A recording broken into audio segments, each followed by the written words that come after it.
Good afternoon again, everyone, and welcome to James Madison University and the Springboard Orientation session for the College of Health and Behavioral Studies.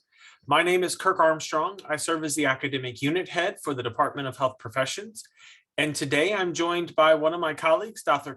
Catherine Zeman, who is the Department Head for the Department of Health Sciences.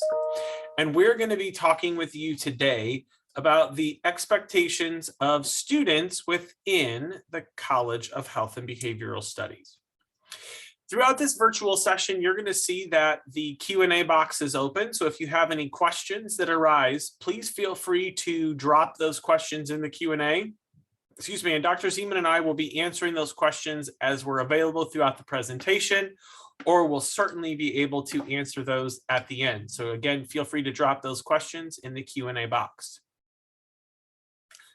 All right, as we begin our presentation, we're going to really look at the Jmu Mission Vision and see how we make the connection here in the College of Health and Behavioral Studies. And you're going to focus first on a couple key words, the first being community. Within JMU, and as you come to Harrisonburg, you're going to be joining multiple communities, not only the Harrisonburg-Rockingham County community, but you're also going to be joining the JMU community as a whole. And as a member of the JMU community, there are certain expectations that you're going to be having.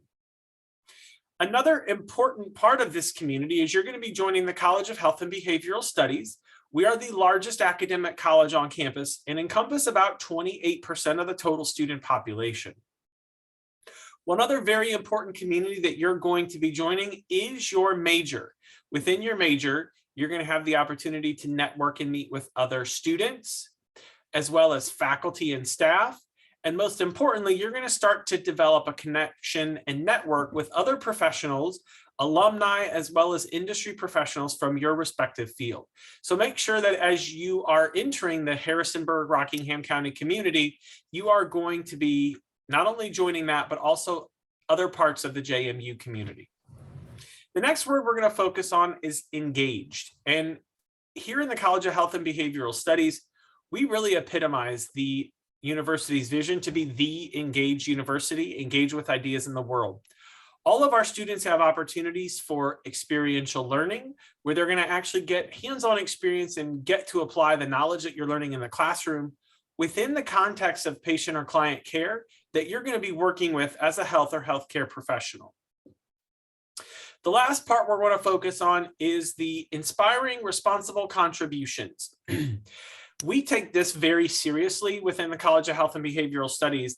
Part of what our role is not only preparing you with the knowledge and skills, but also making sure that you have the ability to critically think, clinically problem solve, and engage in competent patient care, because the reality is we are training you to be prepared to take care of us as we get into our older age. And that's something that we take very seriously here within the College of Health and Behavioral Studies. So at this point, I am going to turn it over to Dr. Zeman. Thank you, Dr. Armstrong. So as Dr. Armstrong pointed out to you, you're joining James Madison University and the community here, but also the community within the College of Health and Behavioral Studies. Now, you're here today to learn about the 5 undergraduate degrees and 6 graduate degree opportunities there are in health professions, health sciences, and kinesiology. But in our college, we also have Communication and Science Disorders Department, Nursing, Social Work, and both graduate and undergraduate psychology. So I'm going to go ahead and forward that. Thank you. You'll begin your journey as part of this community in your first and second year, focusing on establishing your general educational requirements and your liberal arts foundation. Again, liberal arts doesn't have anything to do with politics. It's the idea that you're drawing broadly upon the arts and sciences to get a comprehensive background in such things as computer technology, providing you with the opportunity to deliver a presentation in a virtual format like we're doing today, or in front of a major audience, all really important skills that you're going to apply to your specific area of study.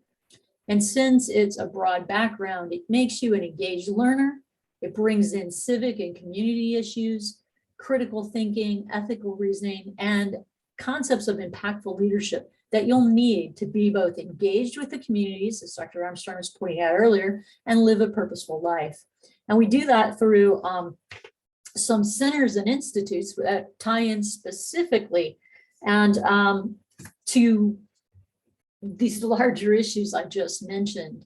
And these centers and institutes interact with all of our educational program areas. We have state-of-the-art labs in kinesiology, state-of-the-art learning labs or kitchens in dietetics. We are building out a health and environmental lab in the health sciences. And these are all places where you can interact with technology, gather information from the environment and other people, and or develop your practical applied skills in your specific area of practice. We have opportunities for study abroad throughout all of our programs, going to places like Lebanon, Costa Rica, Ghana. I'll talk a little bit more about our Costa Rica trip.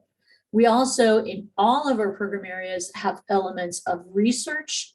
And I'm going to let Dr. Armstrong say a little bit about the clinical and field placements and some of the interprofessional and interdisciplinary areas, if he would. Thanks, Dr. Zeman. All of our programs provide opportunities for interprofessional education because the reality in health and healthcare today is that there are very few situations where health or healthcare professionals are going to be working alone. If you have a mother, father, family member, significant other that works in healthcare, you're going to realize very quickly that as a health or healthcare professional, you don't work in isolation. And we recognize that too, and we try to provide those opportunities throughout your professional education where you're going to have the opportunity to learn with, from, and about students of other healthcare disciplines, because that's the reality of patient and client care today. As I've already mentioned, all of our programs provide opportunities for experiential learning, whether that's called a clinical experience, a clinical rotation, field work, internship, practicums. It's all the same thing. Students have the opportunity to go out into the clinical setting, to actually work with real patients or clients in a health or healthcare setting, and get to apply the knowledge and skill that you have learned in the classroom within the context of that patient or client care. Our programs also provide opportunities for you to get involved right away. And I want to highlight just a couple of those opportunities for you to get involved right away. Because again, engagement is a big part of JMU and a big part of what we do here in the College of Health and Behavioral Studies. The first way is through the Institute for Innovation in Health and Human Services, what we commonly refer to as IIHHS. This is our community service arm of the College of Health and Behavioral Studies. With more than 9 clinics and 18 community programs, this is an opportunity for you as a student, regardless of your major or what year in school you are, to get involved. There are plenty of opportunities through community programs such as the GUS Bus, which is mobile literacy education, the Occupational Therapy Clinical Education Services Clinic, or a number of other programs that focus on migrant education or English language for non-speaking English learners. One of those clinics I do want to talk about is our Occupational Therapy Clinical Education Services Clinic. That is a clinic that provides outpatient services through the clinic, and it provides services for individuals that are from the infant stage all the way up through about 14 years old.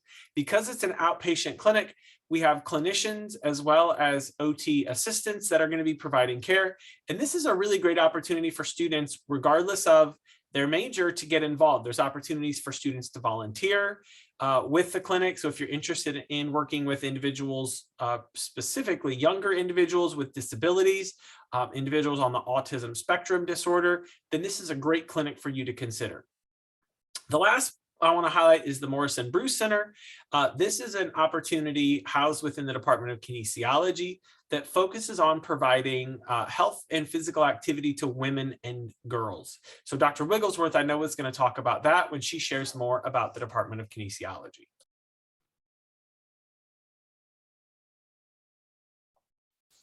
So my name is Janet Wigglesworth, and I apologize for being a little bit late, but I'm here to talk about the connection between our 3 programs. So we often get the question, why are these three majors together? And we're together in a presentation because we have a lot of overlap and a lot of similarities and a lot of differences. And the reality is that none of these departments can function in a vacuum. So in health sciences, they look at health and wellness by promoting behavior change and also looking at public health initiatives. Different from that, a different lens is kinesiology. And in kinesiology, we look at health and wellness through the eyes, through the lens of physical activity. And in health professions, the lens includes nutrition, as well as the administration of health services. So all of us are interrelated. So some of the students in the audience, I just want you to know that you may be on the fence about which one you want. Spend your first year exploring that and seeing which way it is, which lens you want to focus in on. But the reality is we all work with each other.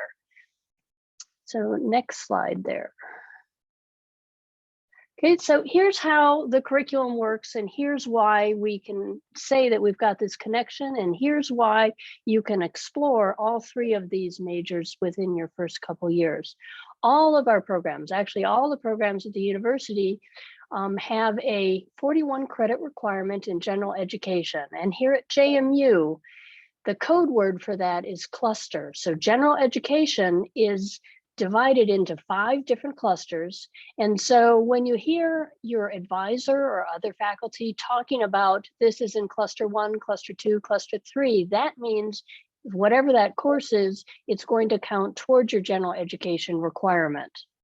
The second part of any degree program are courses in your major.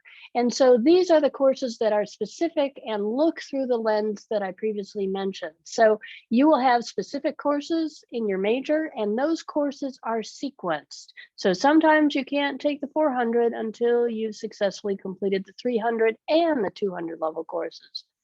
The third part of a curriculum is elective courses. And these are really important for all of you in that elective courses is what makes each of you unique. So we can have lots of kinesiology major, lots of health sciences majors, but all of you should be slightly different because of the electives that you choose. Some of you are interested in going into physical therapy, occupational therapy. Well, that's your elective. Some of you are interested in going into business. Well, that's your elective. Some of you may be interested in dance or military leadership. So all of those are possibilities with your electives, and that's built into the program as well. The last section down there are degree requirements and supporting courses. So in many of our programs, we have chemistry, additional chemistry requirements, and that's where all of those fall. So when you look at how a degree is broken down, in health sciences, it looks like this. In kinesiology, it looks like this. In nutrition, it looks like this. And in health services administration, it looks like this. You'll see general education is the same for all of them. Some of them have more requirements in their majors than others.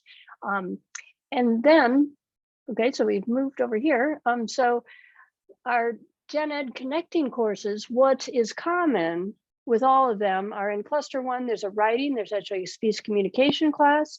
In cluster 3, we have math and chemistry and biology. 270 and 290 is actually the anatomy and physiology requirement. And cluster 5, we all have a psychology component as well as a health 100 or kin 100 requirement. So when you look at these, this is why we're saying you have time that first year to switch between the majors.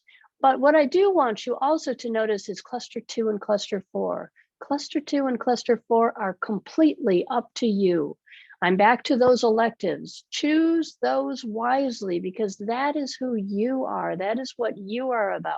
Don't choose those based on rate my professor, and don't choose those based on what time that course is offered. Choose those wisely, because if you're interested in looking at art, take art. If you're interested in looking at music, take music.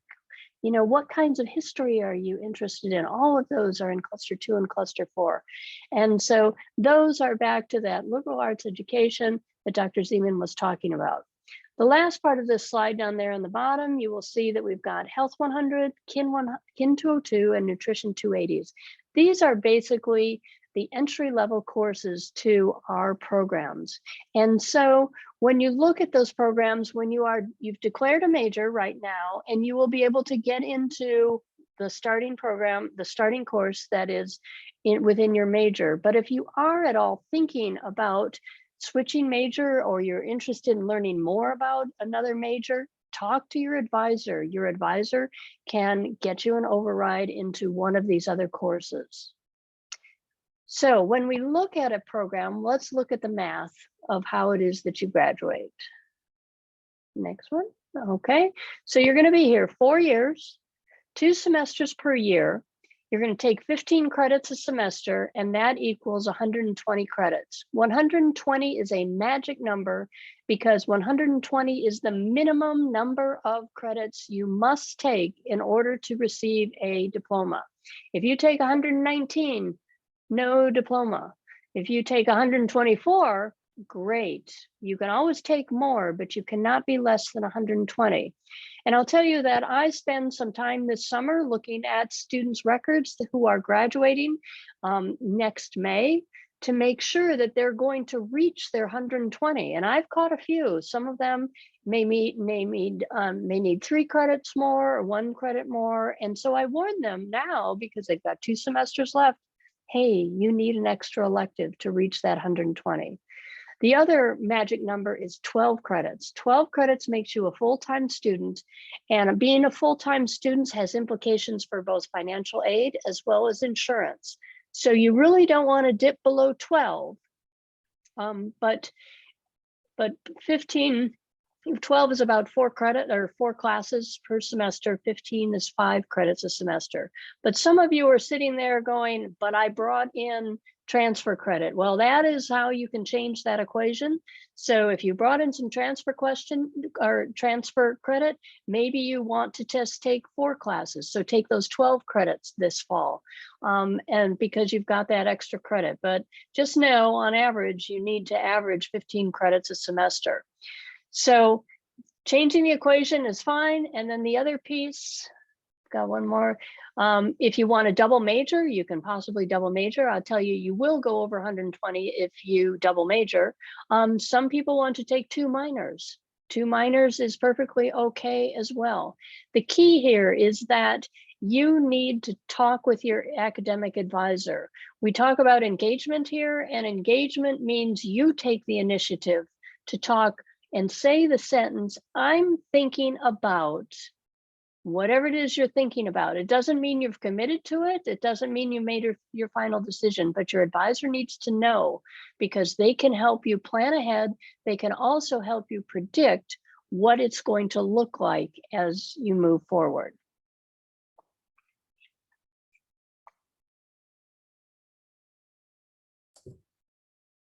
We are going to now look at each one of our academic majors within our departments, and we're going to start with our 2 degrees at the undergraduate level in health professions, our Bachelor of Science in Dietetics and our Bachelor of Science in Health Services Administration.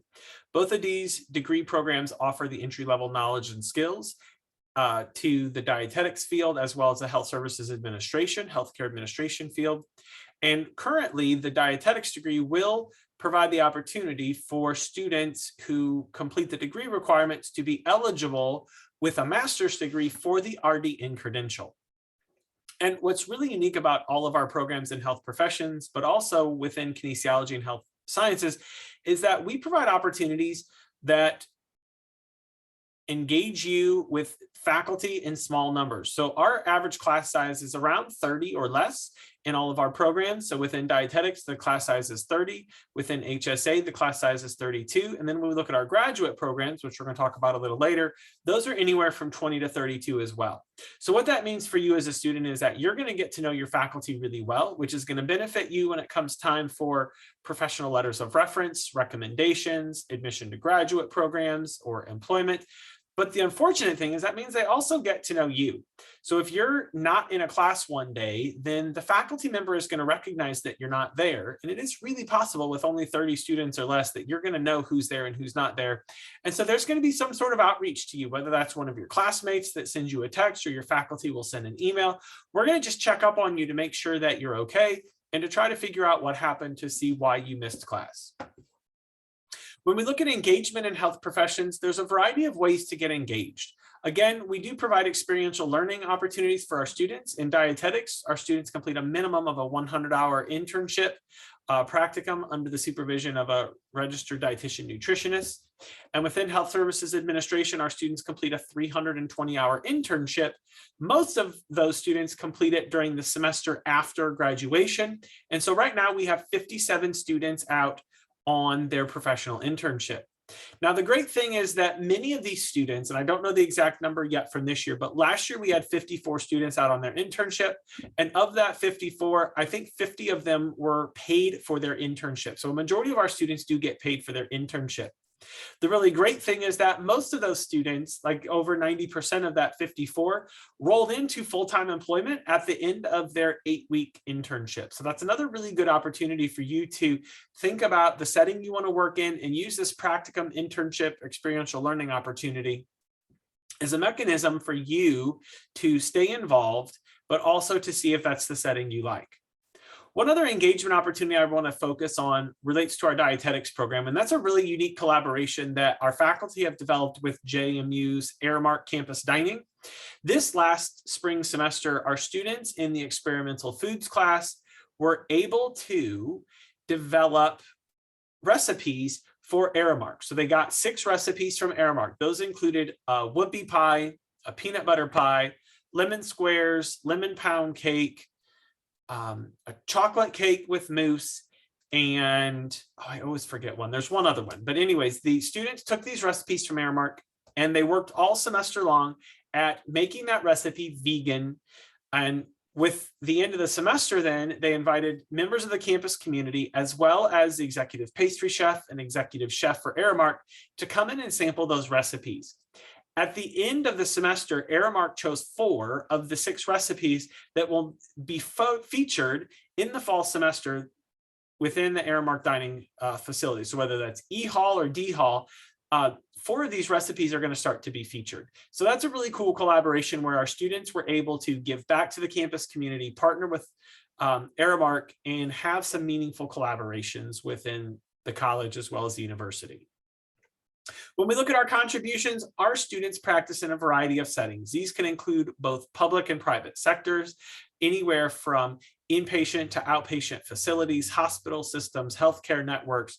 Our students are really getting the opportunity to practice in nearly every setting that they want, and it's going to be completely limitless to what your hopes and dreams and aspirations are. So now I'm going to turn it over to Dr. Zeman to share more about the Department of Health Sciences. Thank you, Dr. Armstrong. Yes, I'm going to talk about the Bachelor's of Science degree in Health Sciences for just a couple of minutes here. We have a Bachelor's of Science in Health Sciences, again, getting to that magic number of 120. You can go over it, but you can't go under it, as Dr. Wigglesworth mentioned to you. We also have a minor in substance abuse education. It's fairly popular, but students add pre-professional health minors quite frequently also, and other minors from across campus. And Dr. Armstrong will talk in a moment about the pre-professional health minor in more detail. But that allows students to prepare themselves to go into a particular professional training program. So one little thing that I would also like to point out is that in this program, you have opportunities to be engaged in labs and research and civic engagement. All of the ways that Dr. Armstrong and Dr. Wigglesworth have been talking about, our students have been involved with. I mean, you begin your degree of study, filling out those, completing those general education requirements, doing chemistry, biology work, introductory health science courses. Going into your second year, you begin to expand into chronic and infectious diseases and other ethical principles in your third year of community and public health. So taking this big systems view, preparing yourself for professional school, but also preparing yourself to work. And then finally, as we move into your third and or your fourth year, I'm sorry, and final year, you're going to be adding all of those skills in epidemiology and research, for example, that will help make you successful. As I mentioned before, relative to our study abroad, we just had a group of students in San Jose, Costa Rica, looking at comparing health systems, how they're structured and how they function between Costa Rica and the US, and actually around the world, because it was a health systems course in global health, Health 368.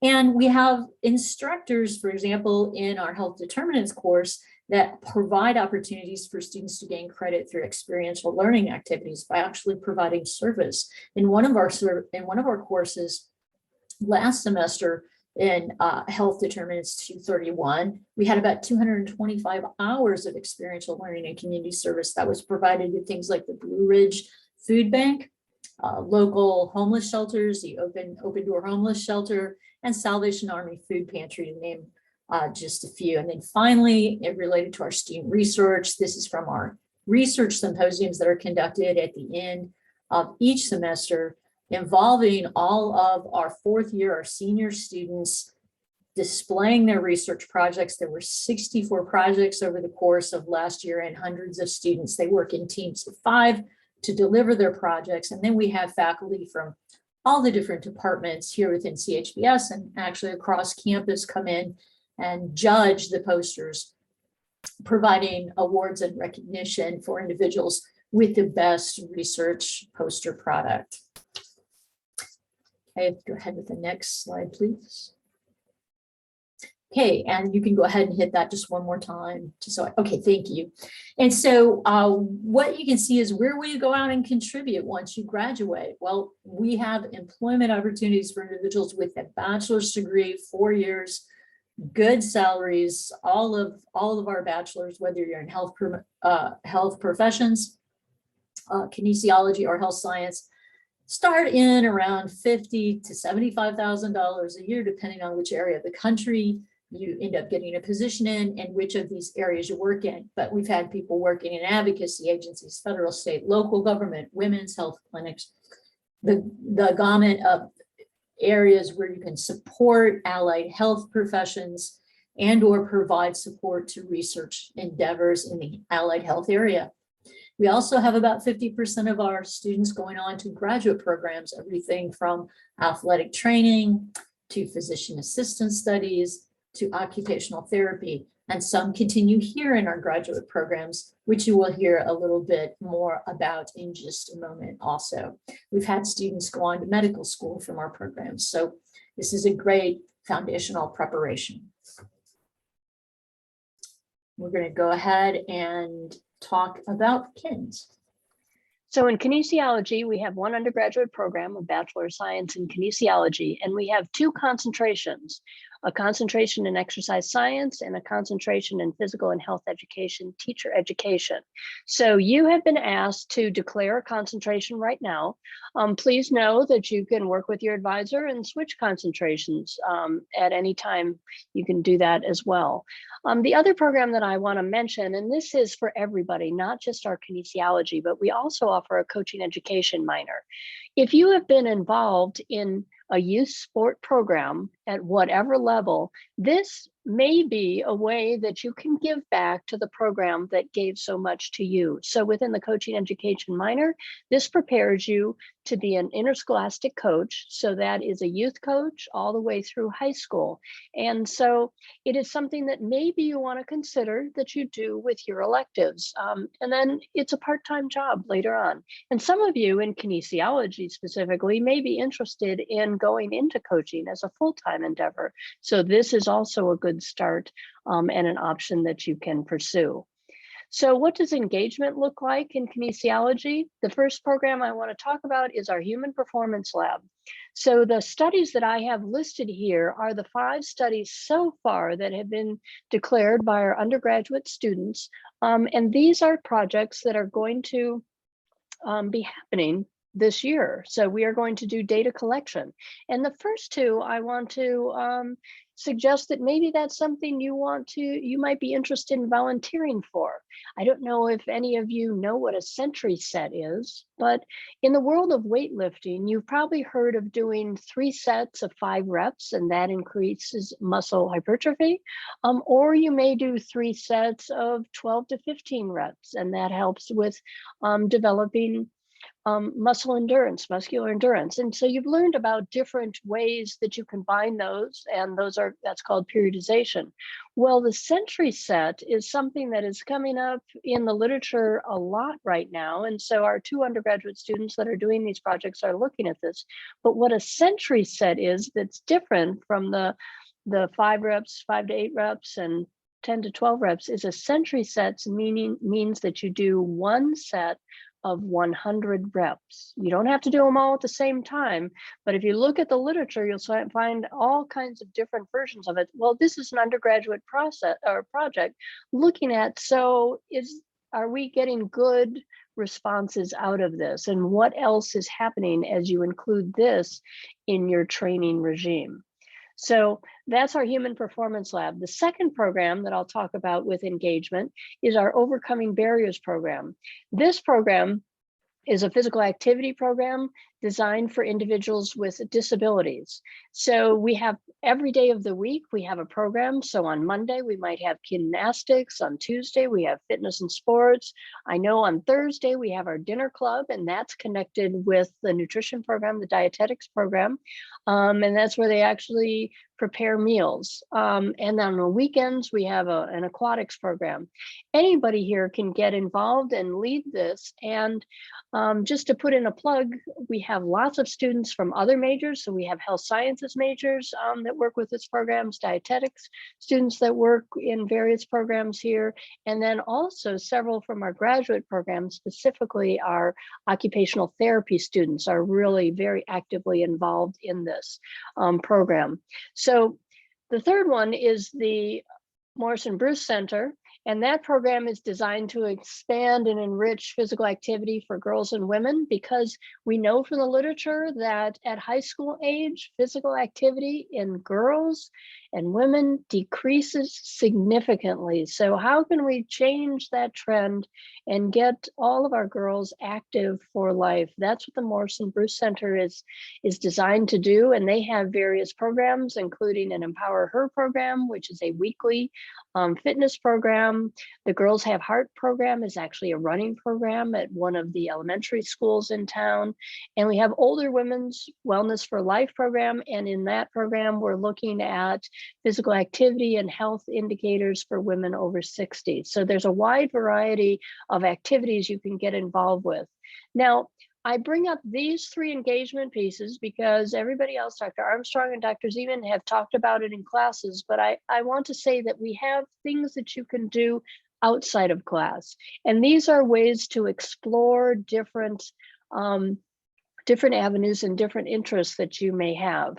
So what do our students do after graduation? Well, a lot of them attend graduate school, and I left off their AT, athletic training, and I left off their physician assistant on there. But you'll see all kinds of our students graduate and go on to graduate schools, and the other half actually go into the workforce in cardiac rehab. They're coaches, personal trainers, physician assistants. They work in rec centers, and they also teach. So all of those are possibilities. And I included the graduation photo there because they're in the front row. Those are our kinesiology students that were graduating last May. So that's going to be you way too soon. And hopefully we'll still be in the mix, and we'll be in the front row once again. So that's what we do with our contribution, our engagement, and who our community is. The last piece I'll add, I'm going to start with this because I'll start with our kinesiology program. We also in kinesiology have a graduate program in exercise physiology. Many of you in the audience don't know what that leads to, but there are plenty of careers as an exercise physiologist. And as you go through our undergraduate program, that's where you're going to learn more about the exercise physiology program.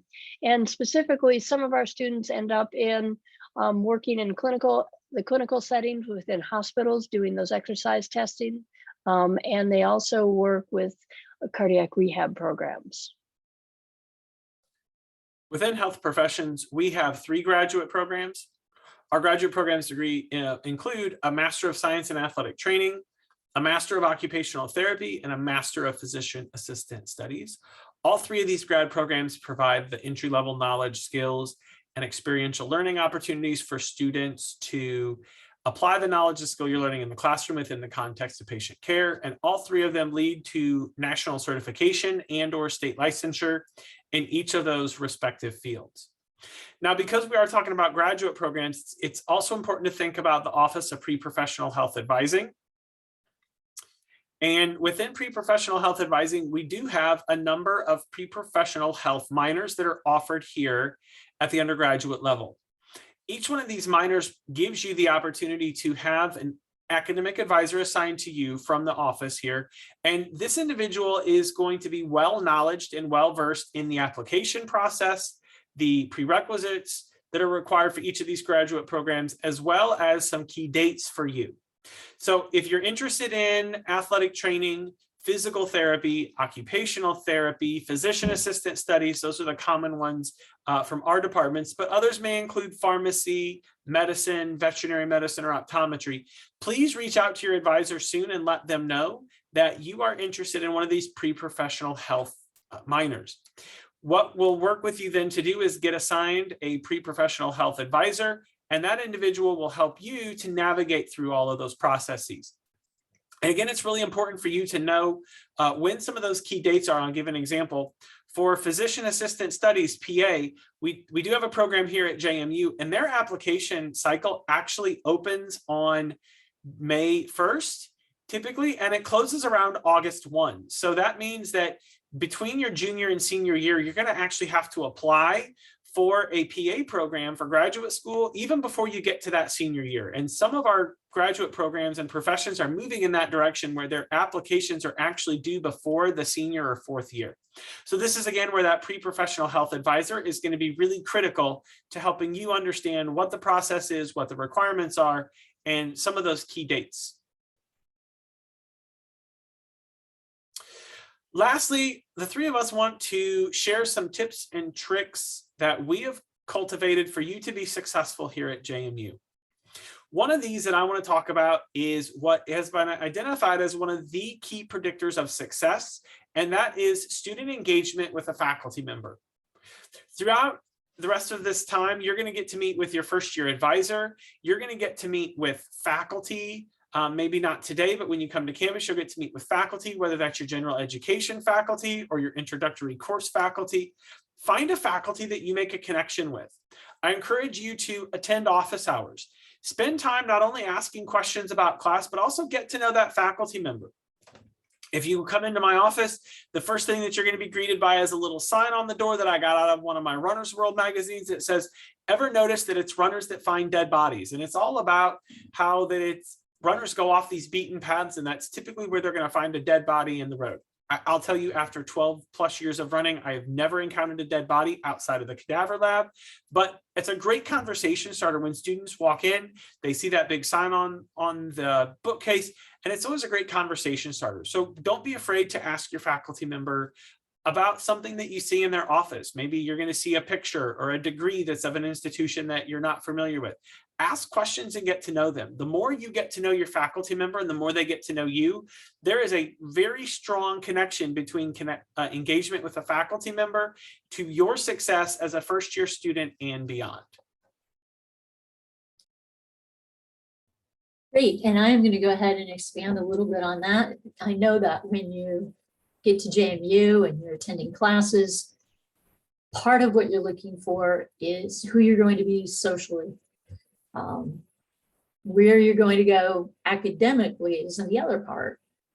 And there's going to have to be a balance between those two. So definitely building that relationship with a mentor, particularly a faculty mentor, is super important, as Dr. Armstrong just pointed out. But there are also services through our Student Success Center that can help you balance the realities of your social life and finding yourself socially and your academic life and making sure that you keep those two in balance. perhaps you need a little assistance with tutoring and you want to work with another student who's done really well in the class. They have a different perspective than your professor does, so you can get that assistance in the Student Success Center through the PASS program. Also, there's science and math, including statistics, and university writing assistance at the Student Success Center. Further, if you happen to be an ESL speaker, you can get some assistance with writing and speaking in English also. We also have some bigger issue support there at that center. So if you go to the next slide, please. If you are getting closer to your third or fourth year and you want to start thinking about career planning, or you want to project into a career right after college and you want to think about choosing the right courses for a particular career, we have a career center that works with our different departments and helps enhance student opportunities for interviews, interview skills, a wide variety of things. If you're feeling really stressed out, you just need somebody to talk to for a little while, you can go ahead and contact the University Counseling Center, and they would be glad to speak with you also. And maybe you have some challenges in regards to test taking or some different ways of learning, and you need to make a connection with the Office of Disability Services so that your instructors know about this and can work with you effectively. Those services are also available through the Student Success Center. The goal here is to get you to this side of the picture of graduation. You saw the students from the other side of the graduation stage and Dr. Wigglesworth's discussion about the KINS graduates. But we want to get you all to this stage where you're looking at that aisle and ready to go pick up your diploma. And time does fly, and before you know it, you will be in that position. Know that you've made some really good choices by being here and pursuing your bachelor's degree. You're going to earn $24,000 more a year on average than someone who just holds a high school diploma. And even health and well-being benefits flow from having more education and better job opportunities. People who have bachelor's degrees and higher live about 9 years longer on average than individuals with just a high school diploma. So you're on the right track and you're moving forward, and we're here for you. We want you to know that. And I know your family is there for you. And if you keep those things in mind, you're going to be looking at that graduation sooner than you think. And just reach out to us if you have questions. And this is a great time now to type any questions into the Q&A area. Should you have questions for us? So while we're waiting for the questions to roll in, I've got one other piece of advice for being successful here at JMU, and that is the time you spend between your classes. So you have a class at 10 and you have a class at noon. You kind of have two options of what you want to do. And my advice to you is, rather than going all the way back to your housing, your dorm room, find a place on campus. Every building has some little nook or cranny that is actually very wonderful. You can sit down and get your work done right then. But if you go back to your dorm, it's going to take you a while to get there, and then you're going to get there and go, oh, I only have 10 more minutes before I have to leave. So then you don't use that time wisely. If you use your time wisely, trust me, you're going to have a lot more fun with your social part of your academic, your social life of JMU, because you're going to have your work done, and you're going to be able to have some time in the evening for yourself.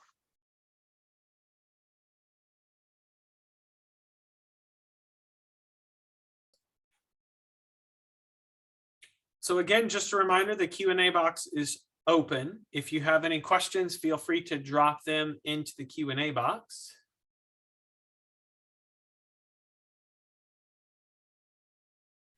One of the most common questions that we have seen recently looks at observation hours.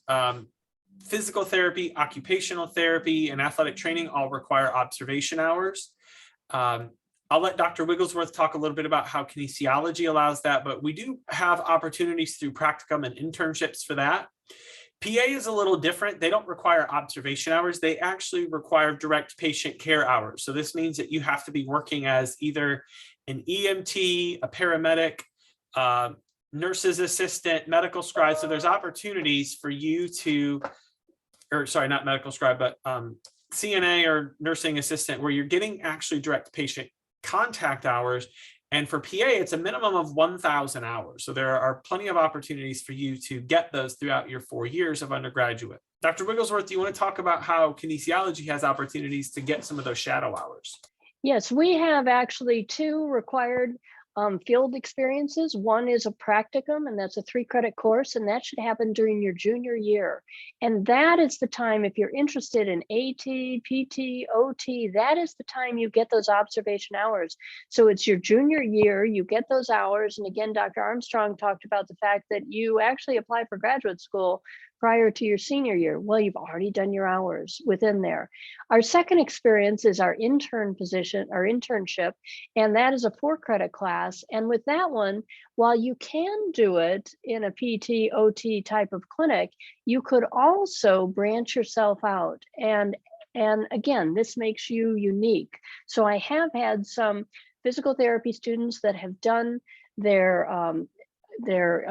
practicum, and they've observed in a physical therapy clinic. And then for their internship, they actually worked with one of our strength conditioning coaches here. And they did it in strength and conditioning because they were going to take that aspect of training with them to their physical therapy practices. So please know that, you know, we have 2 experiences that you can use, and you don't have to do both of them in the same area. You get to do some exploring. Also, for those of you who are kind of on the fence with what you want to do, use those practicums and internship to find out, is this really what I want to do? We did get a question in the Q&A. It says, athletic training is not a bachelor's degree. Is that correct? And that is correct.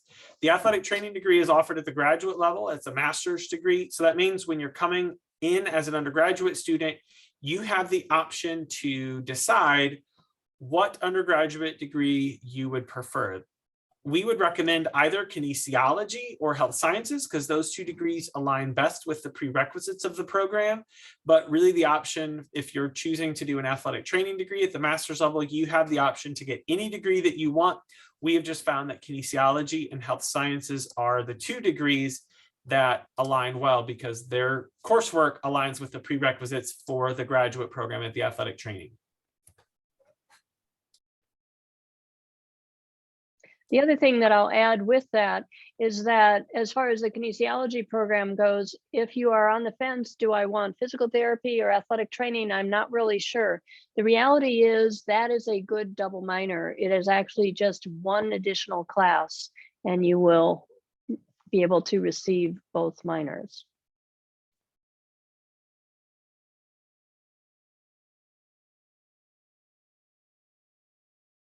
Okay, we have a question about what's major would be the best for orthopedic physician assistant. Dr. Armstrong, do you want to talk about that? And I won't show my biases then. Absolutely. Sorry, I couldn't get unmiked. There's really any option for you to pick a degree that you want. As if you're interested as an orthopedic PA, either kinesiology would work because it's going to give you a lot of that movement basis for going into the orthopedic part and your orthopedic profession. Other options would include potentially health sciences or biology. Again, what we tend to see with many of our PA students is they're going to come from a biology background because the prerequisites for physician assistant studies are strong in the biology, strong in the chemistry, strong in the biochemistry. And the biology or chemistry degree are going to include all of those chemistry, biochemistry, and biology classes, but kinesiology would offer you a great opportunity for that. You're going to have the opportunity to take all the prerequisite classes as your electives, but also then it's going to give you that strong movement basis for preparation as an orthopedic PA. Anything else you want to contribute to that, Dr. Wigglesworth? Yes, I'll just add right now, you're thinking about orthopedic, and And therefore, if you're thinking about orthopedic, I would lean you more toward kinesiology simply because you seem to be interested in movement. And so that will provide you with that background in movement. It will also show that love of movement, and it will also keep you excited as you're doing your undergraduate program. That being said, don't be surprised when you get to the physician assistance program that it changes. What I've seen is a lot of, undergraduates coming in. I really want orthopedic, because you don't know the other options and you end up finding another love later on. But the key here is that in order to get into physician assistance programs, you have to do well academically at your undergraduate program. So stay with what you love, as opposed and get the good grades and be enthusiastic about it, and then take that with you. But there's a lot more to physician assistant than orthopedics. And I'll be honest, application to PA programs, our program alone has over 580 qualified applicants almost every year, and we accept 32 students. So if you look at the national trends for graduate programs in physician assistant studies, there's about a 40 to 50-ish% acceptance rate, meaning that more students don't get in than actually do get in. A degree in kinesiology would prepare you really well to go out and get a couple years of experience of working, either getting more patient care hours, potentially getting a second master's degree. So you could go on to get a degree in athletic training, go on to get a degree in physical therapy if orthopedics are what you want, and before you continued your pursuit on to PA. And we're seeing that that's fairly common, that several of our PA students right now already have a first master's degree and their PA degree is a second master's degree. So I think, again, not trying to be biased like Dr. Wigglesworth, that the kinesiology degree would really set you up well for getting potentially an advanced degree or a job in a health and movement related field that's going to make you stand out then in a couple of years when you apply back to the PA program.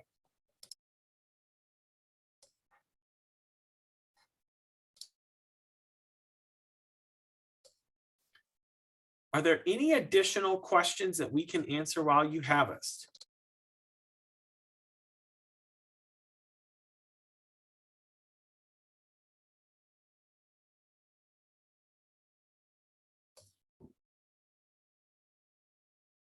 All right, it looks like there are no additional questions. So on behalf of Dr. Wigglesworth, Dr. Zeman, I would like to say congratulations. Welcome to JMU. We are looking forward to welcoming you to campus in the fall semester, and we hope that you enjoy the rest of your summer, enjoy the rest of your virtual springboard, and make sure that you do have great conversations with your academic advisor later this afternoon.